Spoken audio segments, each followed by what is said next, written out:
All right, welcome everyone to today's Webmaster Central Office Hours Hangout. My name is John Mueller. I'm a Webmaster Trends Analyst here at Google in Switzerland. And part of what we do are these Office Hours Hangouts, where webmasters and publishers come together and we can discuss topics all around web search and websites. As always, a bunch of questions were submitted already. We don't have a lot of you here live at the moment. I just wanted to talk about one thing briefly before we move on to the questions. As you've probably seen, we did a blog post about Search Console, some of the changes that are coming up in Search Console. Last year, we started moving to a new platform in Search Console. And for us, for the Search Console team, this is something that they've been working on for quite some time. And it's something that we have to get complete more or less towards end of year at latest. So our goal with the blog post, with some of the changes coming up, is to make sure that we inform you all as early as possible so that when things change or go away in ways that we think might affect you, we want to let you know about that as early as possible. Change, I think, is always a bit of a hassle, especially when you have processes that work fairly well, and someone goes off and changes the tools or changes the data that's provided in the tools. That's always a bit frustrating. So some of these changes we can't avoid. Some of them we think we should have done way in the beginning when we started with Search Console, knowing now, if we had known then what we know now, something like the canonical change that we announced this week. So I realize sometimes this is a bit frustrating, but we hope we will have a fairly nice path going forward. And we want to really inform you early and let you try things out early so that you're not too surprised when things do change. We do also have a lot of really neat stuff lined up. And by shifting to a new platform and removing some of the old features, the team has a lot more time to actually move forward and create new and fancy stuff. So what you can do there, if you feel strongly about certain things that are either going away or that are missing or that you'd like to see in a new tool, make sure to use the feedback feature in Search Console. And don't just go in there and say, like, oh, I really want this, but rather give us some information about what you'd like to see from that. Like, what are you trying to achieve by having this new feature or having the same thing as we had in the old one in the new one? Because giving us a little bit more information there helps us to figure out how do we need to prioritize this? Is this something that we maybe missed, something that we should have thought about early? Is this something that maybe we can provide a better way to give you that information or to help you do that thing than we had in the old tool? So make sure to go into the feedback tool, send us the information, give us feedback on what you think you'd like to see differently. Some of these things we'll be able to do. Some of them might take a little bit longer because we really need to first kind of clean out all of these old things that we've collected over the years and move everything over to the platform. So for some of that, I'd love a little bit of patience. But it's also fine to let us know vocally if there's something that you feel really strongly about. So don't be too shy. All right. So with that, I guess we can go to questions from you all to start with. If there's anything on your mind that you'd like to talk about before we move on to the submitted questions. Hi, John. Hi. Recently, we have faced a very interesting issue. We found one of our client website, the way they build the website, there is no paragraph tag. All are H1, H2, H3, H4 tag. So they use heading 4 tag instead of P tag. They use sometimes, but very little amount of tag. So like their main content of the website, they use heading 4 tag for the main content of the website.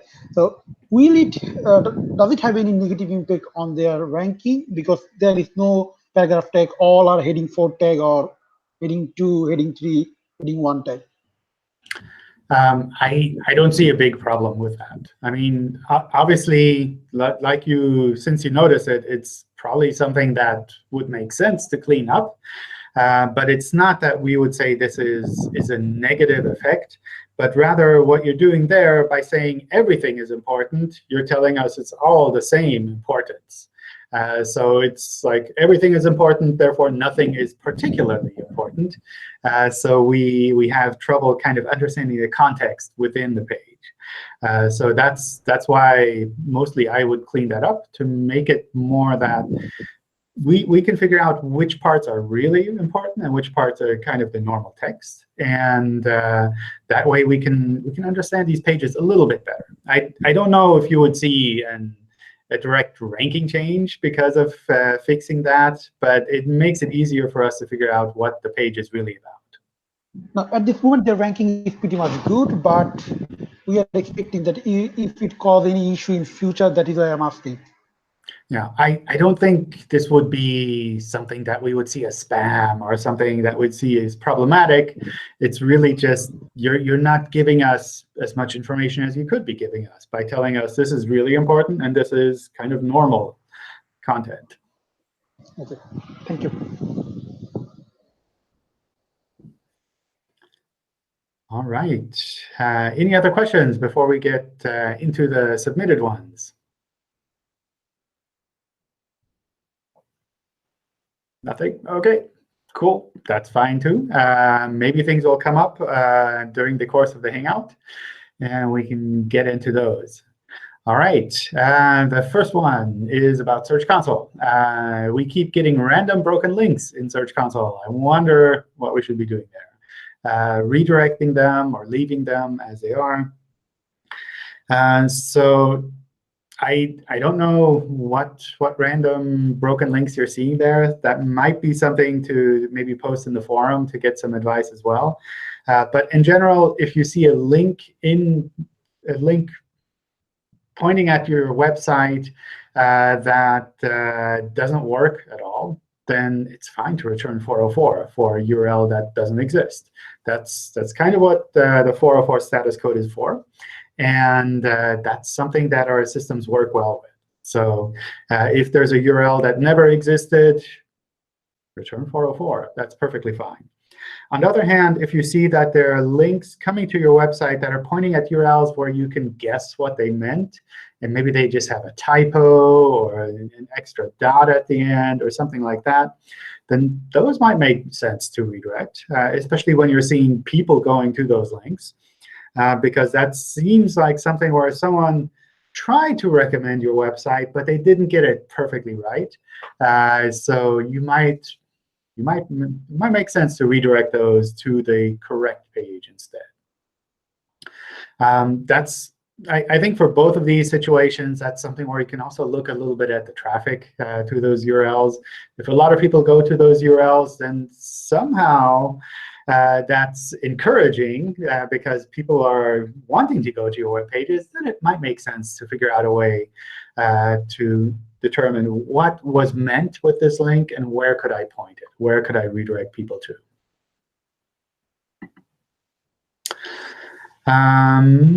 What factors might cause a piece of content that's been syndicated on a partner site to rank well? This is despite the fact that the canonical is set to the original content on my site and has been there for several months. Is it a matter of site or niche authority? What could we be doing there? I think this is always a tricky situation. We do try to figure out which page is the most relevant for some of these queries and to point users directly there. But if these are completely separate websites and they're just posting the same article, then there's also a lot of kind of additional value from the rest of the website. And that could be information on that specific page. It could be kind of additional value that the rest of the website brings, where when someone goes to that one article, maybe they go off and look at other things on that website, because otherwise that website is also very nice. So that's something that can always happen. And if you're syndicating content, that's something you kind of need to take into account, that it might happen that the content that you syndicated to some other website ends up ranking above your content. That's not always completely avoidable.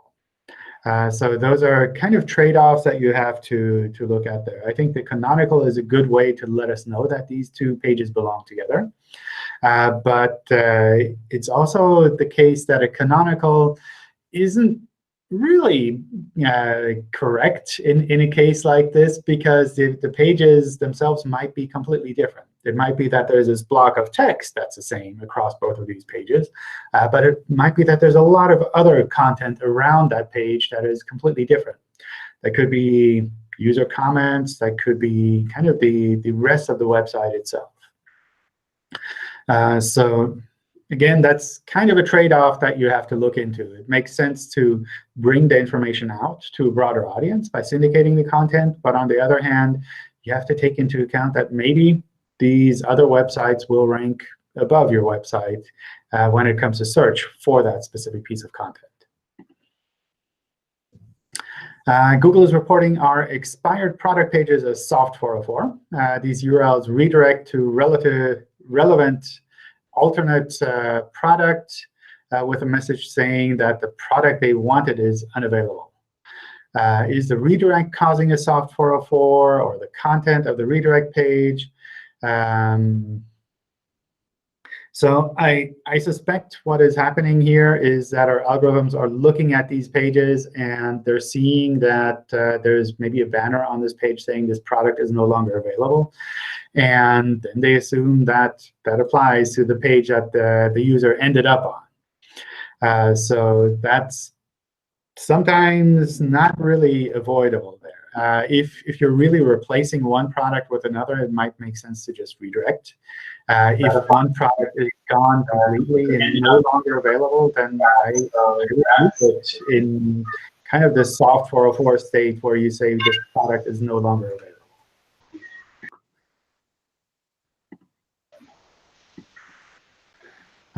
Does Google consider backlink in rankings of videos in the video carousel on Google? I think we looked at this question last time already, so I'll skip this here. How long does it take for Google to recognize hreflang tags? Is it possible that Google first indexes from Switzerland and shows a CH version of a website under the German TLD? So we don't actually index content first from Switzerland. Our crawlers and most of our systems are more located in the US rather than in Switzerland. So I don't think we would prioritize Swiss content over other content. But what happens with hreflang links in general is kind of a multi-step process. First, we have to crawl and index those different versions of the page. Then we have to index them with the same URL that you specify within the hreflang markup. And then we need to be able to follow that hreflang markup between those different versions of the page. And to do that, we need to have that confirmation back as well. So it's something that does take a little bit longer than just normal crawling and indexing. We have to kind of understand the net between these different pages that are all supposed to be part of this set of hreflang pages. So that's something where it's probably normal for us to take, I don't know, maybe 2 to 3 times longer than we would to just crawl and index an individual page, so that we can understand the link between the hreflang versions. And again, there's no preference for Switzerland over other countries in Europe. I think that would be nice from just for me personally, from a kind of egoistic point of view, but it wouldn't make sense in the kind of global area in general. We do try to treat all websites the same. So just because a website has a CH version doesn't mean that would automatically rank above a German version. So the other thing with hreflang is, for the most part, it doesn't change rankings. It just swaps out the URLs. So that should be, I think that's kind of known. Let's see. I recently changed my site's domain from this one to another one. 301 redirects are in place. Change of address has been initiated. I'm still seeing the old URLs in index. It's been over 3 weeks. Is that normal? I had some issues with 301s not being active for a week after the migration happened, but they're active now. For some queries, both the old and the new site show up in the search results. What could I be doing differently here? So the 301 redirect is really what you should be watching out for. It's important for us that the 301 redirect is on a per-page basis. So all of the old pages redirect to the same page on the new website.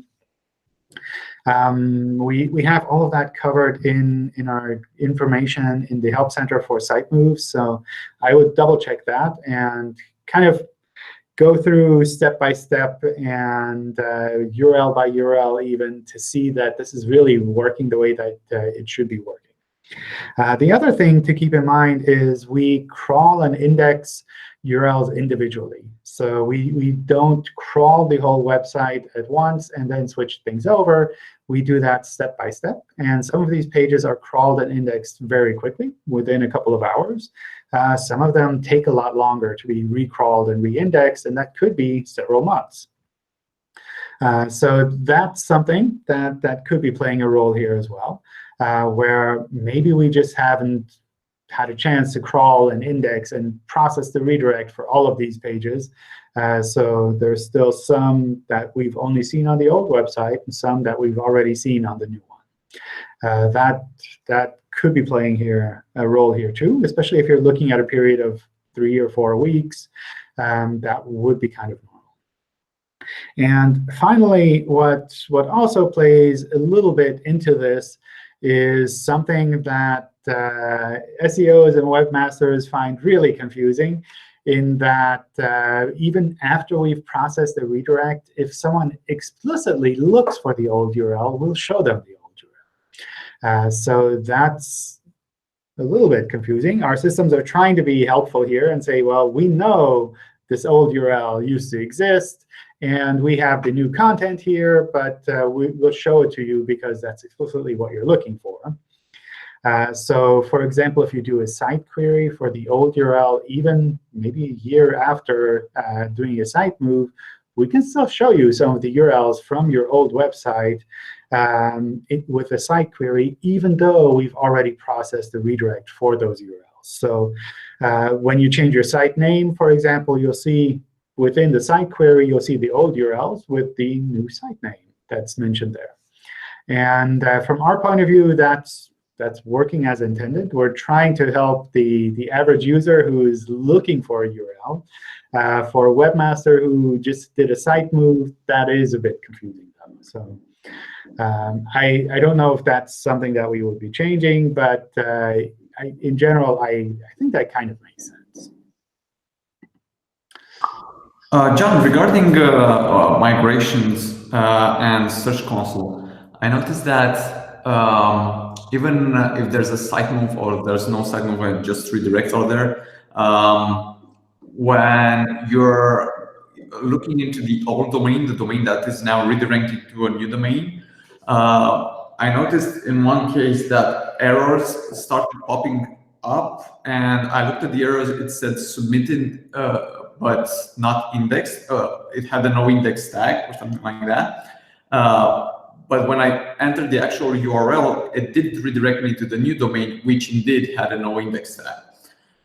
So it looks like when you're using URL inspection on the domain that redirects, it returns the results for the target URL that it redirects to. Is that intended, or is it is a bit confusing because you're thinking, oh my God, the redirect is not there anymore. Why isn't it saying it's redirecting instead of, because fetches Google used to just tell you, well, this is just redirecting, that's it. Now URL inspection is telling you that, it's no index or something like that. If it's okay. So if you use the live test, I imagine. yes. Yeah. Okay. The live test and the just normal. I mean, the index test I think makes sense because we see the final version as kind of the state that we would index.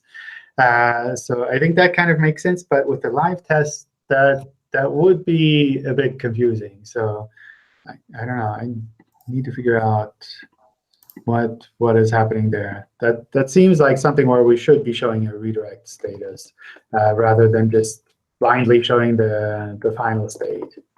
So you mean the basic URL inspection, just entering the URL and submitting it, it should show the final version, the results based on the target redirect. But when I hit the test live URL, it should show me it's redirected instead. I don't know if that's what it does at the moment. I think that's how it would make sense, so that you can actually debug these kind of redirect situations. I do wonder now, though, if it's specific to the no index, that we follow the redirect and we say, oh, no index is worse than telling you a redirect is there. But I don't know. I'll double check to see what is happening there and follow up with the team. Yeah, this is one of the URLs that's doing that. It is redirecting, and I just tested it now, both with the URL inspection and the live test, and it just shows me there's a no index tag because there is a no index tag on the final. Okay. Cool. That sounds interesting. All right. How does Google Search bot view website personalization? We have a new product layer that the website allows personalization based on industry, location, even to a single company. This allows us to really kind of adjust the content. I think we looked at this one last time as well. But just to kind of give a quick answer here, the important part is Googlebot mostly crawls from the US. So if you serve different content to different countries, Googlebot would probably only see the US version of the content. We would not be able to index different versions of the content for different locations. So if there's something that you want to have indexed, make sure it's in the generic part of your website so that Googlebot is sure to be able to pick that up. You're welcome to use personalization to kind of add additional information all across the page. But if you want something to be indexed, it should be in the part of the page that is not tied to personalization.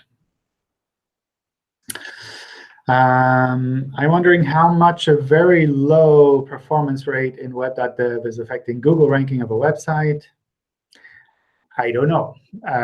So web.dev is a really cool tool that pulls together the different tests that we have in Lighthouse and gives you scores on those and kind of guides you through the process of improving those scores. So when it comes to speed, things that you need to watch out for, things that you could try.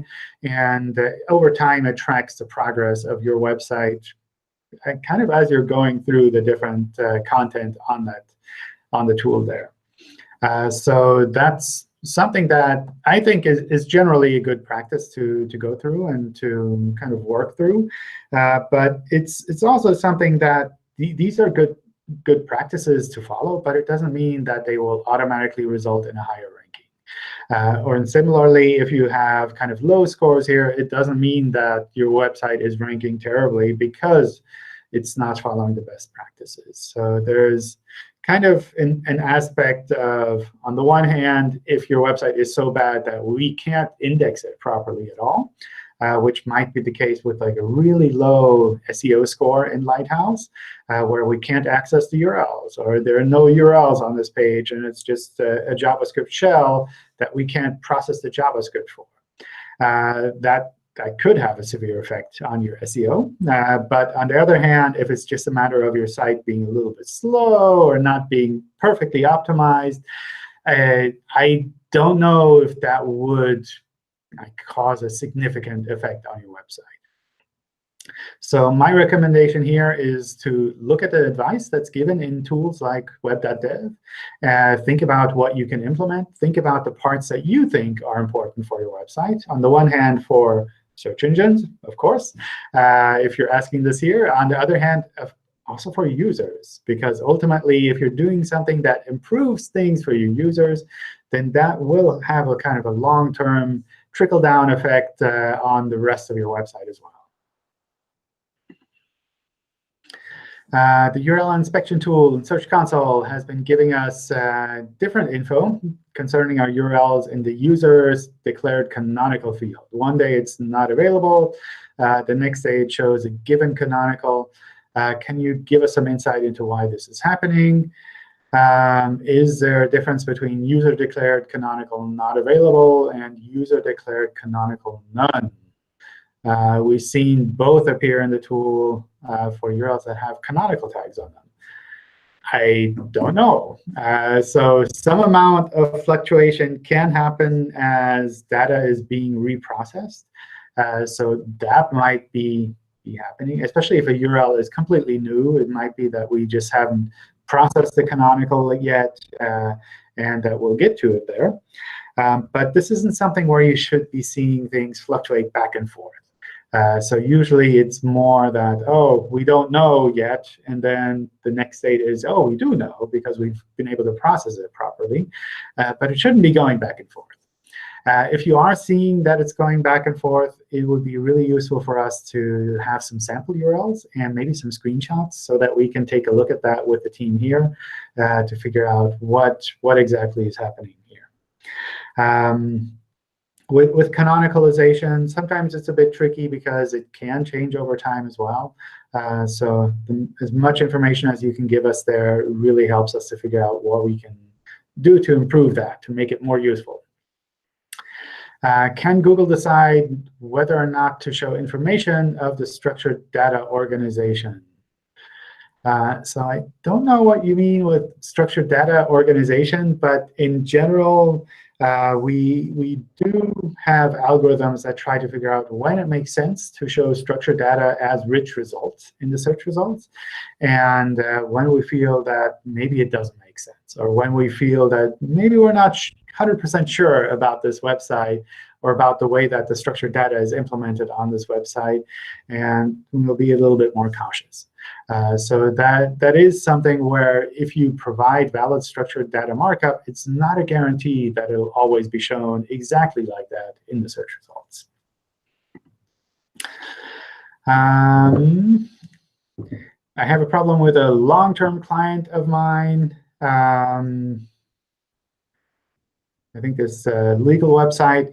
I took a quick look at that before the office hours, and from my point of view, it does look a little bit weird. So I passed that on to the team here to kind of review, to double check that everything is working as expected. I imagine it's always a bit tricky with websites like that to figure out how they should be handled in search. But I passed this one on to the team to double check. Question regarding the website structure and multilingual, multi-regional configuration. Should I worry about the URL parameters configuration when splitting the domains by folders to separate services in Search Console? So I think on the one hand, I think it's good that you're looking into these kind of issues. On the other hand, I am kind of worried that you would have different configurations for a website by subdirectory, because that sounds like maybe you're not doing something that clean with the URL parameters in general across the website. So that's something where I don't know the website here specifically, so it's really hard to say. But it sounds like you have different parameters that mean different things, or that can be ignored, or that shouldn't be ignored, depending on the individual kind of subdirectories within your website. And on the one hand, that should be possible. We should be able to deal with that. On the other hand, if there are situations where we can completely ignore individual URL parameters, and in other cases where these exact same parameters are critical for the content, then that feels like something where our algorithms could get confused and say, well, we always need to keep these parameters, or we never need to keep these parameters, and then suddenly parts of your content is missing, or parts of your content is indexed multiple times. So using the URL parameter tool definitely helps us in a case like this. But it feels to me like it would probably make more sense to try to clean up these URL parameters in general and find a way to have a consistent structure for your website's URLs, so that algorithms don't have to guess, or that algorithms don't have to figure out, oh, in this particular path, this parameter is important, and in these other paths, we can ignore it. Anytime that you're adding so much additional complexity to the crawling and indexing of a website, you kind of run into the situation where maybe things will go wrong. So the easier you can keep it, the cleaner you can keep it, the simpler you can keep it within your URL structure, the more likely we'll be able to crawl and index that site without having to think twice. And as always, there are other search engines out there. They don't have the URL configuration tool, the data that we have there. So they wouldn't be able to see that. And you might be causing problems on those other search engines. Or perhaps it also plays a role with how your content is shared on social media. So all of these things kind of come into play here.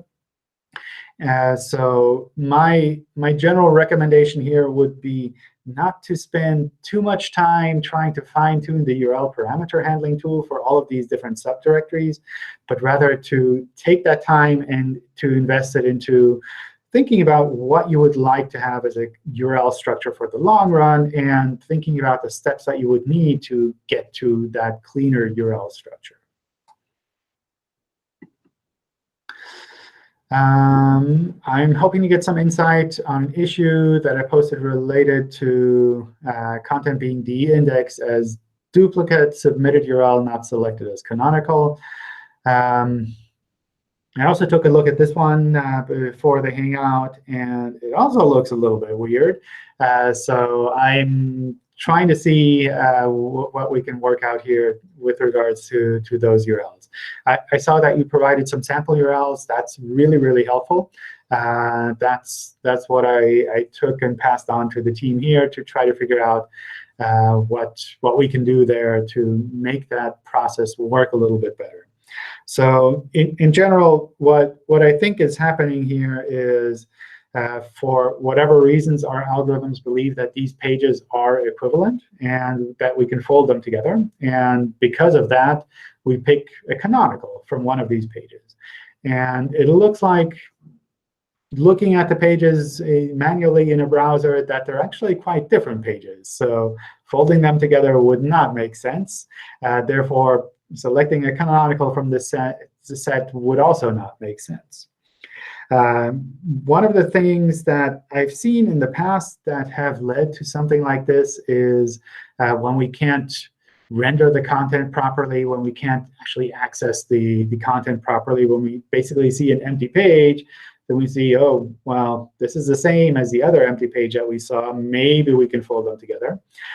So offhand, that's kind of the direction I would take there, to think about, how is Google thinking that these pages are equivalent? Is it possible that maybe in the mobile-friendly test, like, they don't have actual content?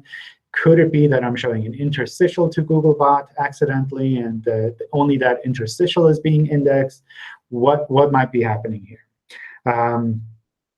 I didn't have a chance to look into it in that much detail here yet, so It might be that something like this is happening on your side. It might be that something weird is happening on our side, and we need to fix that. But that's kind of the direction I would take in a case like this. I want to navigate my customers a little bit better on my website. I want to make sure that this wouldn't confuse Google. I think it kind of goes on into, I like to set up my URL structure to have like a domain, and then category, and then product in a path. Or maybe I set it up differently. What should I do? Which URL structure should I pick? From our point of view, you can use any URL structure. So if you're using a kind of a path, subdomain, subdirectory structure, that's perfectly fine. It's important for us that we don't run off into infinite spaces. So if you use URL rewriting on your server, that it's not the case that you can just add like the last item in your URL and just continue adding that multiple times, and just it always shows the same content. But it should be a clean URL structure where we can crawl from one URL to the other without getting lost in infinite spaces along the way. You can use URL parameters if you want. But if you do decide to use URL parameters, like I mentioned in one of the previous questions, try to keep it within a reasonable bound so that we don't, again, run off into infinite spaces where lots of URLs lead to the same content. But whether or not you put the product first or the category first, or you use an ID for the category, or write out the category as text, that's totally up to you. And that doesn't have to be a line between your e-commerce site and your blog. That can be completely different on both of these. So I think it's good to look at this. But on the other hand, I wouldn't lose too much sleep over this, and rather just find a URL structure that works for you in the long run, in particular one that you don't think you need to change in the future. So try not to get too narrowed down, and pick something that works for you, works for your website. Last Hangout, we discussed kind of the car buying tips and another website to see if they had related product problems, because you're also having trouble ranking there. I took a look at this one before the Hangout, and I don't think there's anything related between those two. I also passed that on to a team to take a quick look at to see if there's something maybe otherwise stuck that we can help to kind of get unstuck. But otherwise, they're completely separate websites and kind of treated individually. We're developing an application for Angular Universal. With some sections, we want to change the appearance of the URLs in the browser, but keep it the same on the server side. So for the server, it would be luxury goods, leather bags, but the user would see just leather bags. Is there any problem with this in Angular Universal using dynamic rendering? So just from a practical point of view, Googlebot doesn't care what you do on the server. You can track that however you want on your server. The important part for us is that we have separate URLs for separate pages, that we have links that Googlebot can click on that are kind of A elements with an href pointing to a URL that we can follow, and that we can access these URLs without any history associated with them. So if we take one URL from your website, we can copy and paste it into an incognito browser, and it should be able to load that content. And if it loads that content, if you have proper links between those pages, then from our point of view, how you handle that on your server is totally up to you. Using Angular Universal with dynamic rendering, or if you have something of your own that you set up, that's all totally up to you. That's not something that we would care about. It's not something we would even see, because we see the HTML that you serve us and the URLs that you serve us.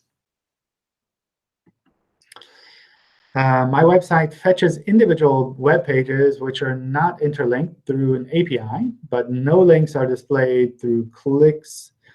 It has a search box where every individual page shows search results.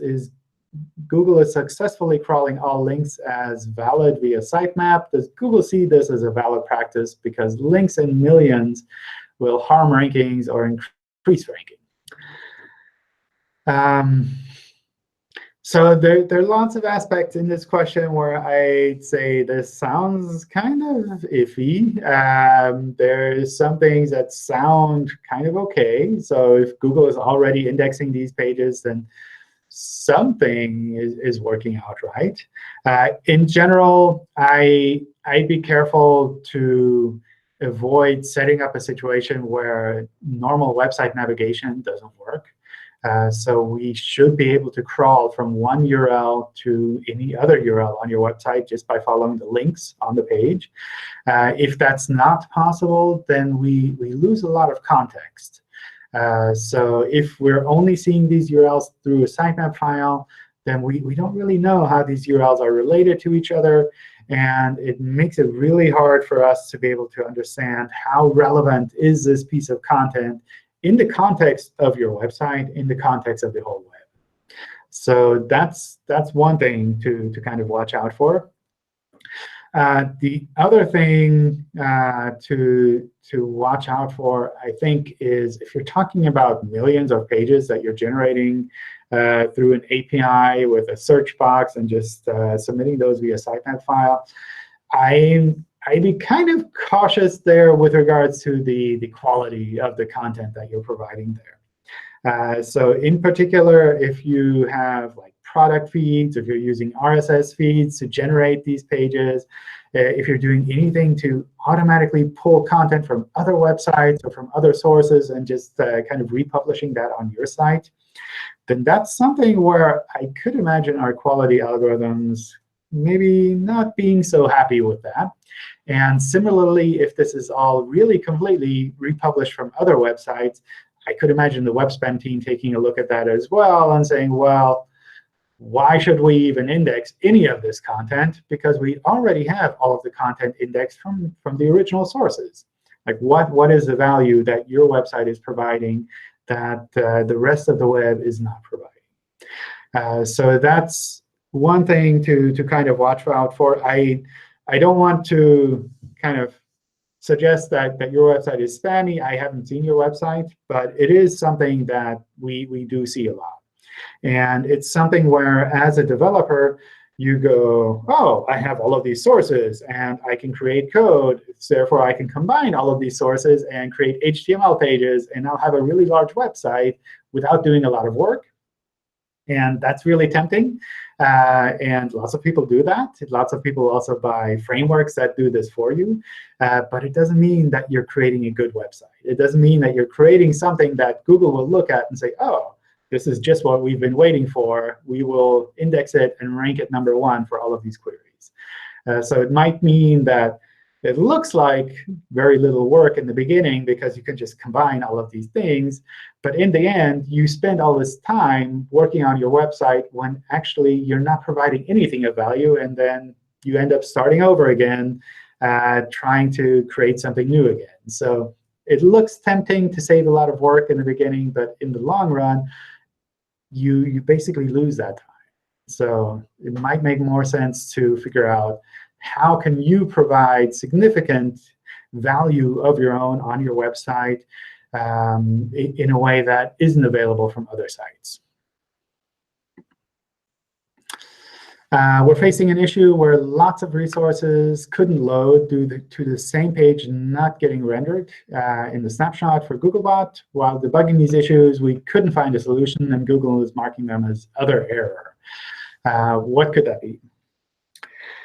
So this is also a fairly common question. What is essentially happening here is we're making a trade-off between a testing tool and the actual indexing. And within the testing tool, we try to get information as quickly as possible directly from your server. But at the same time, we also want to give you an answer fairly reasonably quickly so that you can see what is happening. And what tends to happen here is if you have a lot of resources on your pages that need to be loaded in order for your page to load, then it could happen that our systems essentially time out. And we try to fetch all of these embedded resources, but we don't have enough time because we want to provide an answer to you as quickly as possible. So you end up seeing these embedded resources not being pulled, and you see an error in the live rendering of the page like that. When it comes to indexing, our systems are quite a bit more complex, though. We cache a lot of these resources. So if we try to index an HTML page, we'll know all of these CSS files we've seen before. We can just pull them out of our cache. We don't have to fetch them again. We can render those pages normally, and that just works. One thing you can do, or maybe there are two things you can do to kind of help improve that for the testing tool and for users in general. On the one hand, you can reduce the number of embedded resources that are required on your pages. So instead of having 100 CSS files, you kind of throw them into a tool. You create one CSS file out of that. That's one thing that you can do. That makes sense for both users and for search engines. You can do that for JavaScript as well. You can minify the JavaScript. You can combine things and kind of make packages rather than individual files. I think that's a good approach. The other thing is if you're seeing this happening for your pages and you don't have a lot of embedded content, then that's kind of a hint that your server is a bit slow and that we can't kind of fetch enough content from your server to actually make this work. So that might be a chance to look at your server, your network connectivity, and to think about what you can do to make that a little bit faster so that these tools don't time out, so that it's also faster for users as well. So in both of these cases, the net effect is that users will mostly be seeing the speed improvement. But the side effect will also be that you'll be able to use these tools a little bit better because they tend not to time out as much. Okay, thanks, John. That's my question. So, and for that, I think most of the pages, it is happening for almost all the pages. And one of the things that we are observing is that, like, when in those resources itself, the 60% are the images. Like, I mean, that's something we are required to kind of load to, to show to Google as well as for the users. And we're not able to figure it out, like, why is it happening? We are using CDNs and the kind of better servers for those specific resources, but still we couldn't understand, like, why is it still happening? So, they are kind of, it's something is not something our friend is loading. We're doing lazy loading for those images which are not coming in the first port, but still we're not able to understand, like, why, like, for each URL with each resource it is happening. So that's something we're not able to debug. Yeah. So what I would do there is try to use some other tools to figure out, is this really a problem on your side somehow that things are a little bit slow? Or is this something just on Google's side that we tend not to have as much time to fetch all of these individual resources? So what you could do is use the Chrome developer tools. What is it? The network tab that you have there to figure out, like, how many of these resources are being loaded, how long does it take. You can use webpagetest.org. It also creates a kind of a waterfall diagram for your content, also listing the time that it takes for those test URLs and the size of the resources that were returned. And by using those two, you can kind of figure out, is it the case that it just takes 20 seconds to load my page with all of the embedded content, with all of the high-resolution images? Or is it the case that these testing tools say my page loads in 3 or 4 seconds with all of the embedded content? Therefore, it's probably more an issue on Google's side. I don't have to worry about it. OK. It sounds like something that we should have a little bit more information on in the Inspect URL tool, though, so that you can understand the difference between you have to fix something or Google has to kind of find more time to fetch things.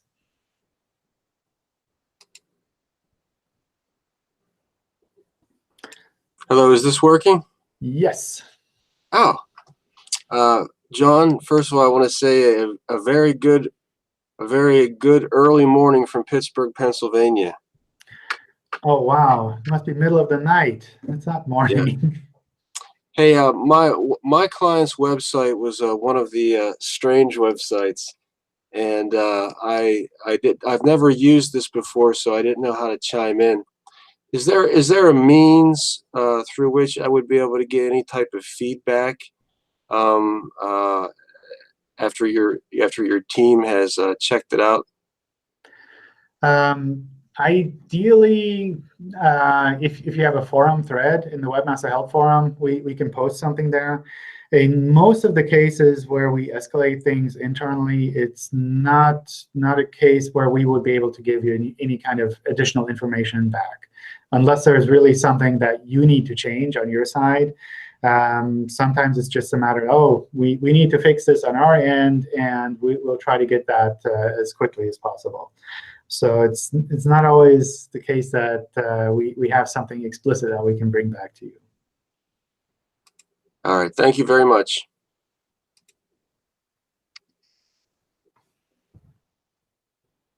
All right. Any other questions from any of you? John, a really quick one. So this is from both me and Rob. We're working on building this new website on this other domain, and we wanted to make sure that there's no connection to the existing one, just to rule out any issues further down the road. And that one basically has a very, I don't know if it's a 404 page or it's a 201, but it doesn't have any content yet. What Wordy does a bit was that when we did, a few weeks ago, we did an info query. It actually showed the current site, the live domain. And we noticed this was probably because the non-.dot version was still redirecting to the domain, while the .dot version was accessible. So we removed the redirect, and it seems like the info query shows the correct domain now. So I was just wondering if there's anything we might need to check in order to make sure they are completely separate from from Google folding anything together. Offhand, it looks like that landing page is kind of indexed normally. So yeah. I think that's looking pretty normal. Yeah. They're not seeing any connections to the current site. I don't see anything there. I mean, what I do see is there's some search pages that maybe used to be indexed, but yeah. Well, as long as there's nothing related to the current site. I don't see anything that would be like a red flag. Oh, yeah. Cool. We don't even have a red flag anymore. We have a special color flag. Yeah, it seems like everyone here today has special flags. Man, I don't know.